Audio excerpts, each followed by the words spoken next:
할렐루야. 수요일 밤 예배에 오신 여러분을 주님의 이름으로 사랑하고 축복합니다.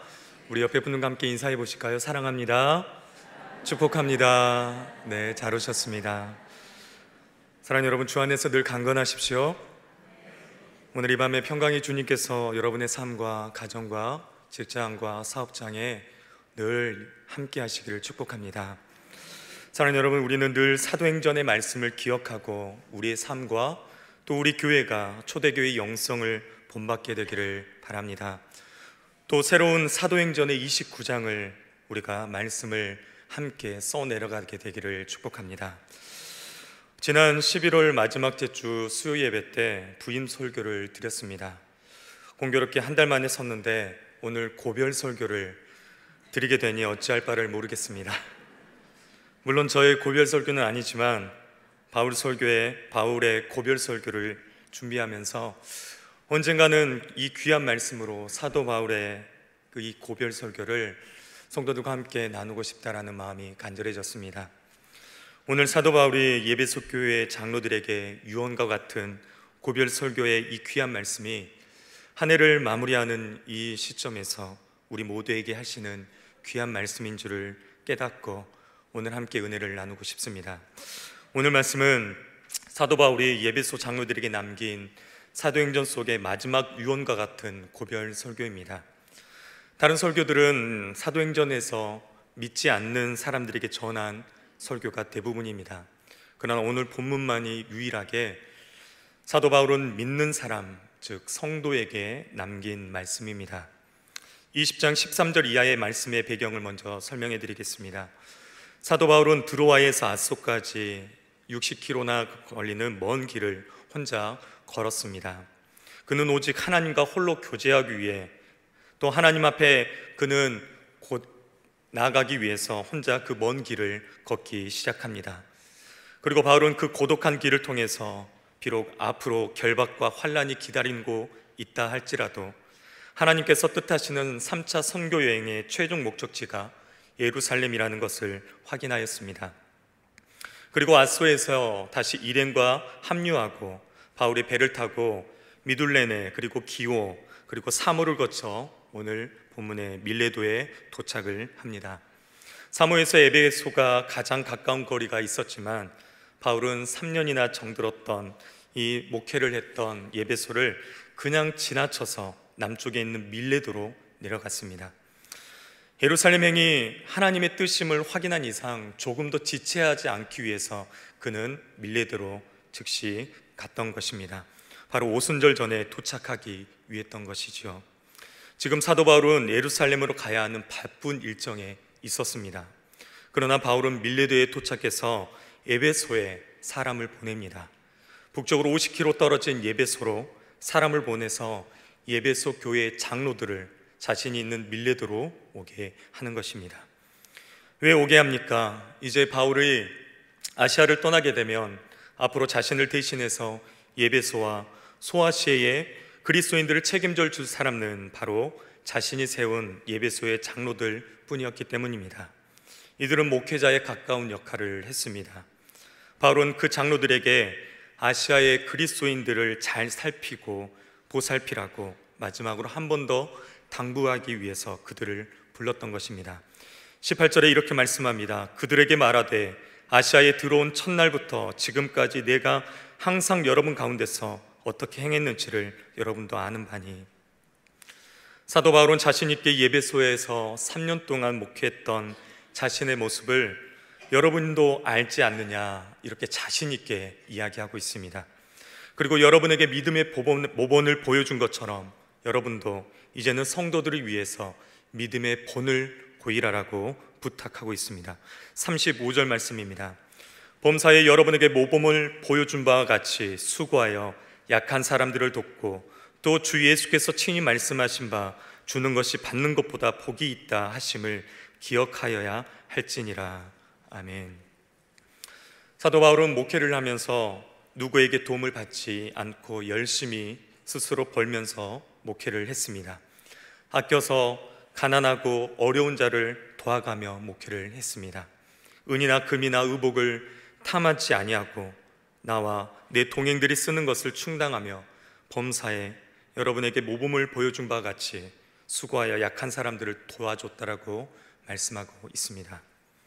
사랑하는 여러분, 우리 모두가 바울처럼 매사에 스스로 삼가하면서 나 자신에게, 또 가족들 앞에서, 교인들 앞에서, 동료들 앞에서, 세상 사람들 앞에서 믿음의 모본이 되는 삶을 살아가기를 축복합니다.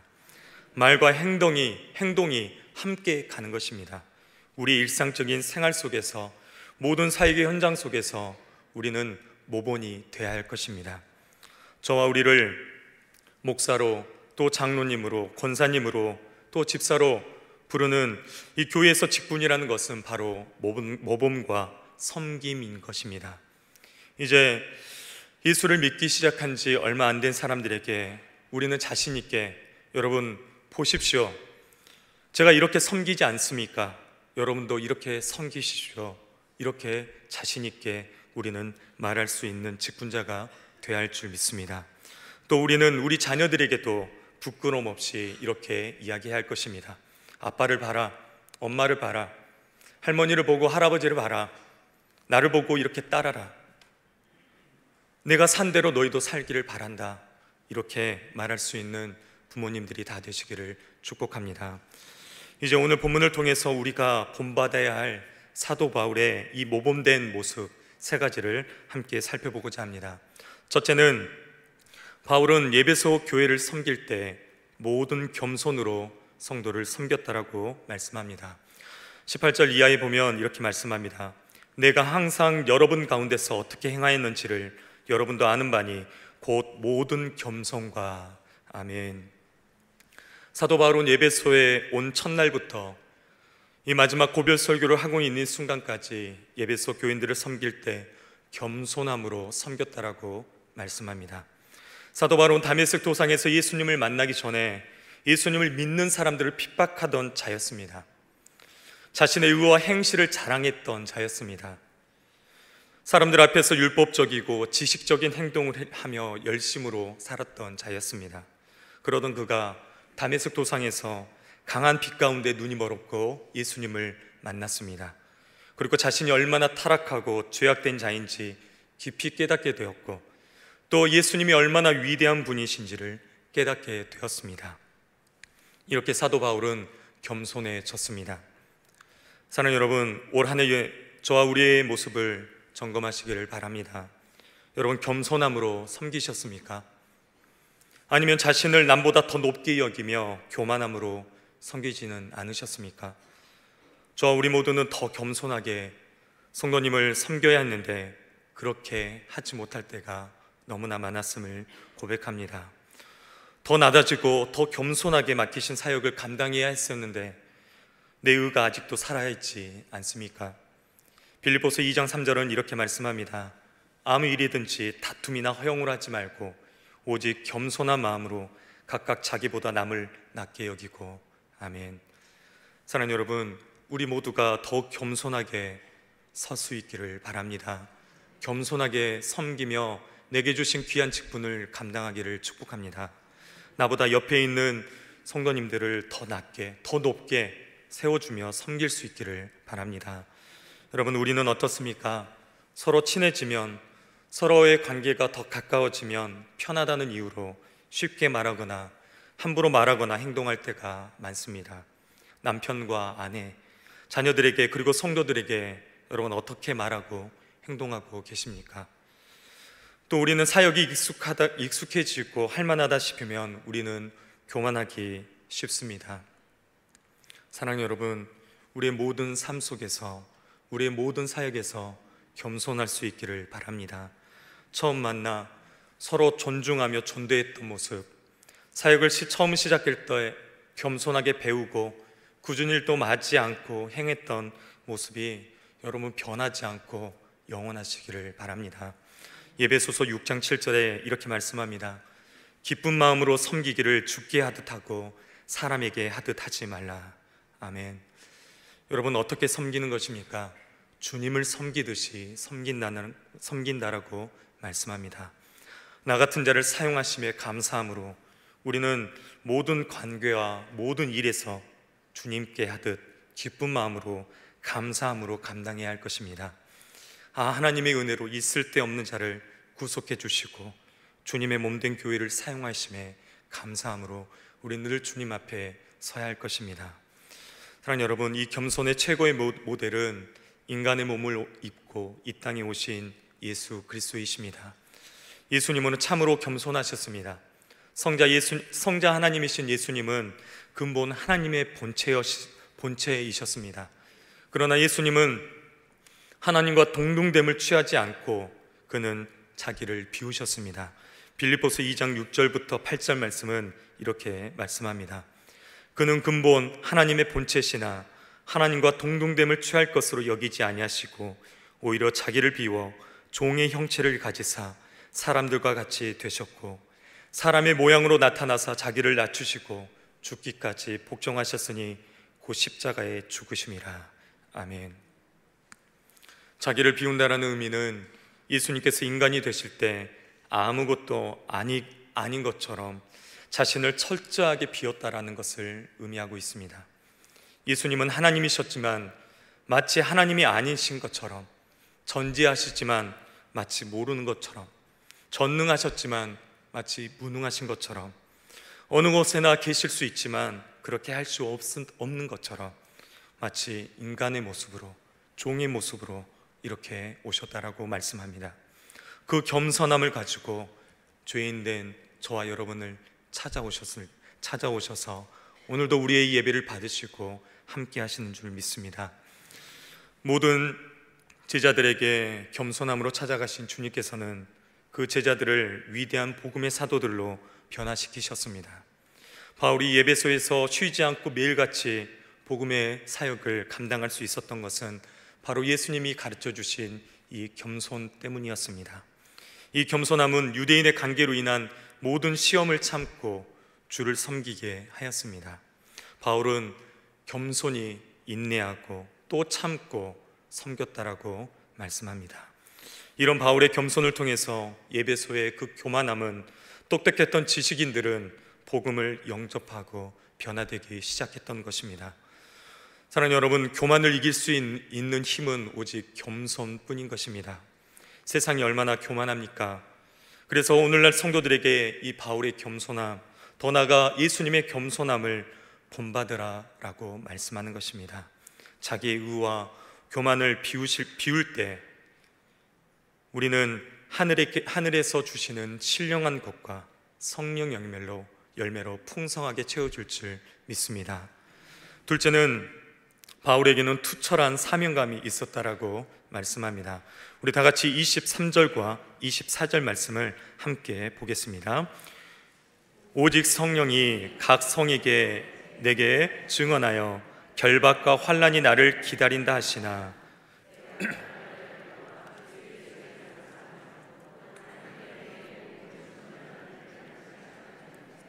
내 성령조차 조금도 귀한 것으로 여기지 아니하노라.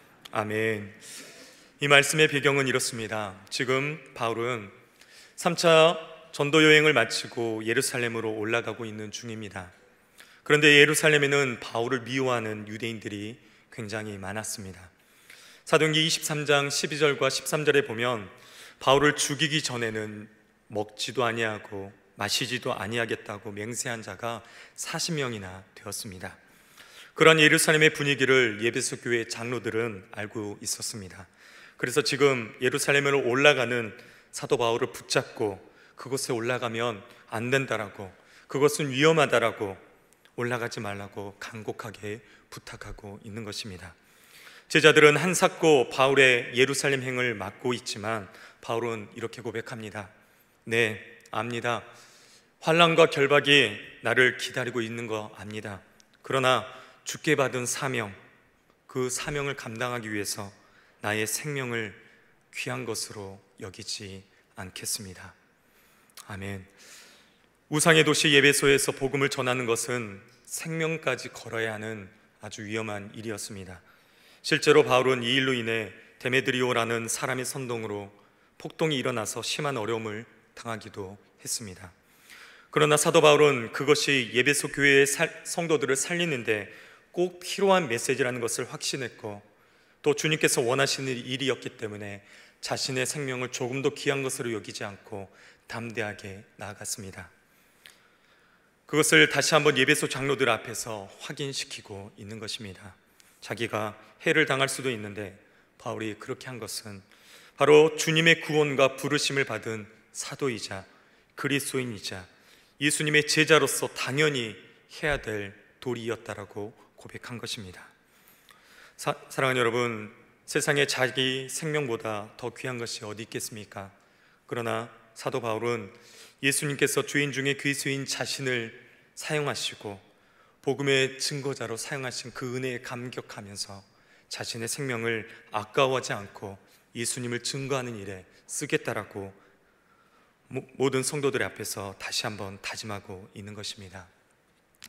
이 말씀은 사도행전 20장 24절의 이 말씀은 제가 처음 목회를 시작할 때 제게 주셨던 말씀이었습니다. 그 말씀을 마음판에 새기고 신학을 시작했고 지금껏 15년 이상 목회 사역을 감당하며 달려왔습니다. 지금도 목회가 힘들고 어려울 때는 이 말씀을 묵상하며 다시 마음을 잡곤 합니다. 저뿐만 아니라 수많은 목회자들이 이 말씀을 붙잡으며 목회적 사역을 감당하고 있을 것입니다. 그러나 쉽지 않는 것 같습니다. 하면 할수록 어려운 길이 목회자의 길이고 목회자의 삶인 것 같습니다. 처음 전도사로 사역을 시작할 때는 물불 가리지 않고 온 열정을 다했던 것 같습니다. 처음 중고등부 친구들을 섬기고 사역했을 때 함께 자고 또 받은 사례비를 아이들 위해서 먹이고 입히는 데 다 썼던 것 같습니다. 그러나 시간이 지나면서 그 열정이 조금씩 식어져 가는 것 같습니다. 결혼해서 아이들을 양육하고 전임 사역자로 계속해서 사역하면서 나이도 들고 머리도 커지면서 몸을 사리기 시작했고 또 하다 보니까 요령도 생긴 것 같습니다. 핍박이나 환난은 피하고 더 쉽고 편한 길로 가지 않았나 싶습니다. 다시 한번 이 말씀을 준비하면서 회개하며 이 말씀을 마음판에 새기게 되었습니다. 사랑하는 여러분, 2019년 한 해를 여러분 얼마 남지 않은 이 시점에 저와 우리의 사명감이 여러분 아직도 불타고 계십니까? 아니면 다 식어져 버리셨습니까? 늘 연말이 되면 직분자나 교사, 찬양대 등 한 해 못 한 해 이러한 문제로 많은 힘이 빠지곤 합니다. 물론 섬기고 봉사할 때 여러분 힘이 들지요. 어렵습니다. 서로 다투고 부딪힐 때가 많습니다. 또 여러분 어떻습니까? 섬길 때 남들보다 더 일찍 나와야 하고 또 밥을 못 먹을 때도 많습니다. 그러나 여러분, 우리의 사명은 우리 주님이 주신 것입니다. 그 사명을 감당할 때 우리에게 주님이 주시는 놀라운 은혜가 가득 넘치게 되는 것입니다. 감당할 수 있는 힘과 능력 또한 우리 주님이 주시는 줄 믿습니다. 요즘 제가 계속해서 말씀을 드리는 것 같습니다. 끝까지입니다. 끝까지. 어떤 환난이나 문제가 있을지 걱정이 되지만 그러나 내게 주신 사명, 그 부르심을 확신하기까지 끝까지 우리는 달려가야 할 줄 믿습니다. 사랑하는 여러분, 우리의 신앙의 길 또한 쉽지 않습니다. 수많은 어려움이 우리 앞에 있습니다. 환난과 고통이 올 수도 있습니다. 다툼도 있고 때로는 상처도 받곤 합니다. 그럼에도 우리는 이 사도행전 20장 24절의 말씀을 마음판에 새기고 그 말씀을 붙들고 나가야 할 것입니다. 십자가의 사랑을 힘입어 사명자의 길을 가는 것입니다.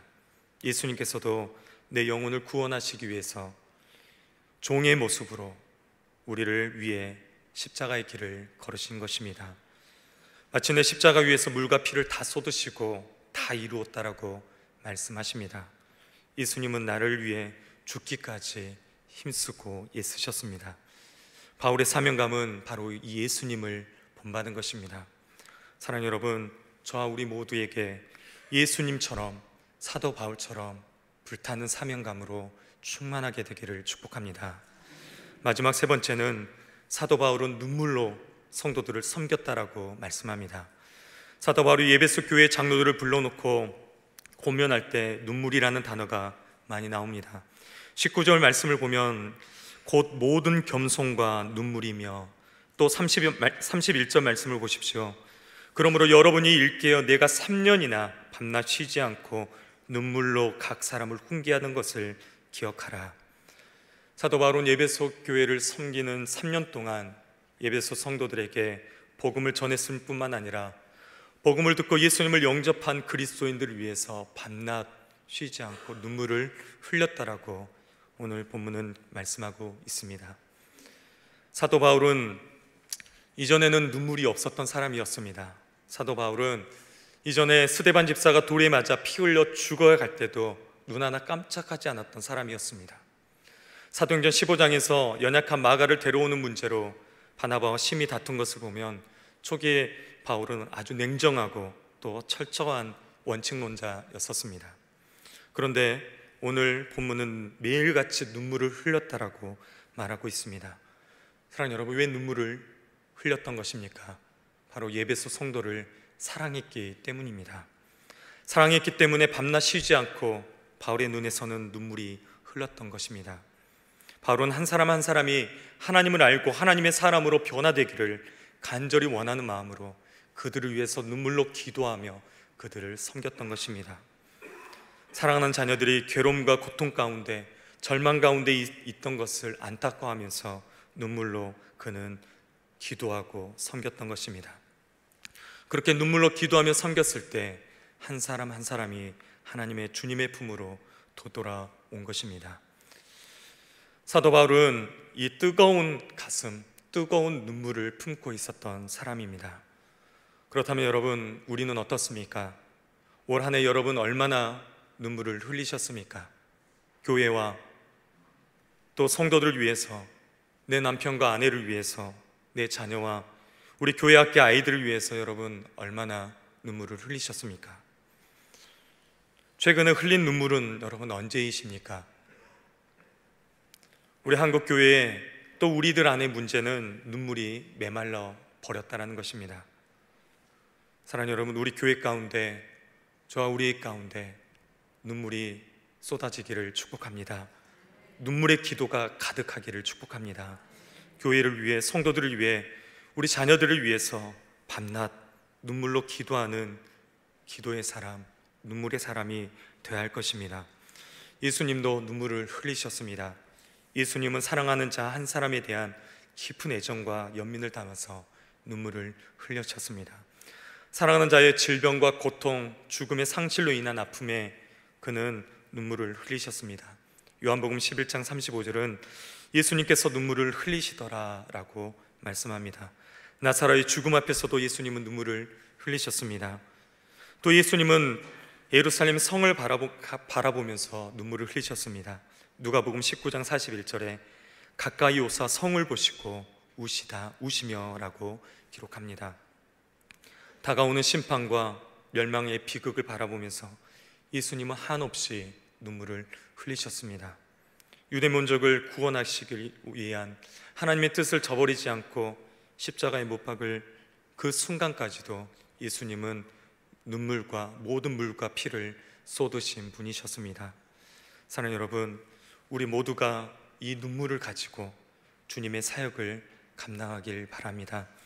그렇게 눈물로 우리에게 맡겨주신 사역을 감당할 때 그 눈물이 아름다운 열매가 되고 수많은 영혼이 주께 돌아오는 놀라운 역사가 일어나게 될 줄 믿습니다. 말씀을 마치겠습니다. 바울의 목회는 모든 목회자들의 모델일 것입니다. 그러나 저와 같은 어린 목사는 아무리 열심히 목회를 한들 바울 사도의 목회를 따라갈 수는 없을 것입니다.